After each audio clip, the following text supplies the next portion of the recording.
Shalom, renungan hari ini berjudul Ketika Hidup Berubah Dalam Sekejap. Tidak ada orang yang bangun pagi sambil berpikir, hari ini mungkin hidupku berubah total. Tidak ada.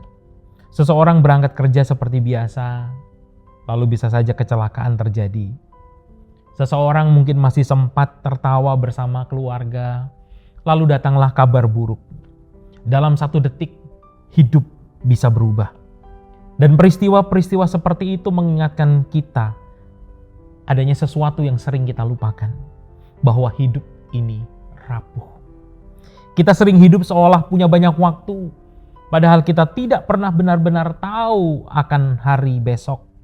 Yakobus pasal 4 ayat 14 berkata begini, sedang kamu tidak tahu apa yang akan terjadi besok. Apakah arti hidupmu? Hidupmu itu sama seperti uap yang sebentar saja kelihatan lalu lenyap. Hidup itu seperti uap. Uap terlihat sebentar lalu hilang. Bukan berarti bahwa hidup tidak berharga. Justru karena hidup berharga, hidup itu rapuh. Masalahnya, kita sering hidup seolah semuanya ada dalam kontrol kita. Rencana masa depan, pekerjaan, kesehatan, keluarga, dan seterusnya. Kita berkata, nanti kalau sudah sukses akan begini dan begitu. Nanti kalau sudah siap aku akan begini. Nanti kalau ada waktu aku akan melayani misalnya. Namun kejadian yang tidak diduga akan mengingatkan bahwa kita ini bukan penguasa kehidupan. Dan seringkali kita baru sadar betapa kecil dan lemahnya kita ketika sesuatu yang tidak kita harapkan terjadi. Saudara, peristiwa mendadak bukan hanya mengguncangkan jadwal kita.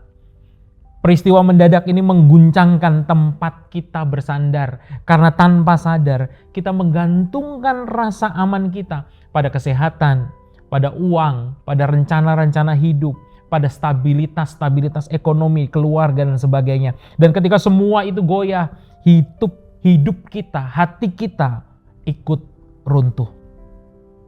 Namun Injil membawa pengharapan yang lebih dalam. Yesus juga masuk ke dunia yang rapuh ini. Ia merasakan penderitaan, ia merasakan kehilangan, ia merasakan air mata, ia bahkan merasakan kematian. Di kayu salib kita melihat Allah tidak jauh dari penderitaan manusia. Dan kebangkitan Kristus menyatakan bahwa kejadian buruk bukanlah akhir dari sebuah cerita. Harapan orang percaya itu bukan hidup akan selalu aman, saudara. Tapi harapan kita adalah bahwa ketika dunia tidak pasti, kita memiliki Kristus yang tetap setia.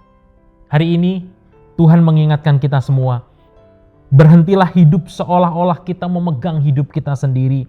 Berhentilah menunda datang kepada Tuhan, karena kita tidak pernah tahu kapan hidup berubah. Datanglah kepada Kristus hari ini. Percayalah bukan pada kekuatan hidup ini, tetapi pada Dia yang memegang hidup kita.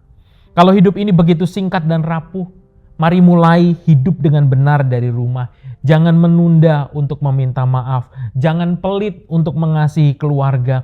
Jangan sibuk sampai lupa orang-orang terdekat. Jangan hidup jauh dari Tuhan sambil berkata nanti ya, ntar ya, besok ya, dan seterusnya. Karena kita tidak pernah tahu berapa banyak waktu yang masih kita punya. Kejadian yang tidak diduga mengingatkan kita bahwa hidup kita rapuh. Namun di tengah dunia yang rapuh ini ada satu pengharapan yang tidak rapuh. Kristuslah namanya. Dan ketika hidup kita ada di tangannya, kita tidak perlu lagi hidup dalam ketakutan. Karena bahkan jika hidup berubah dalam sekejap pun sekalipun, kasih-Nya tidak pernah berubah. Amin. Tuhan memberkati.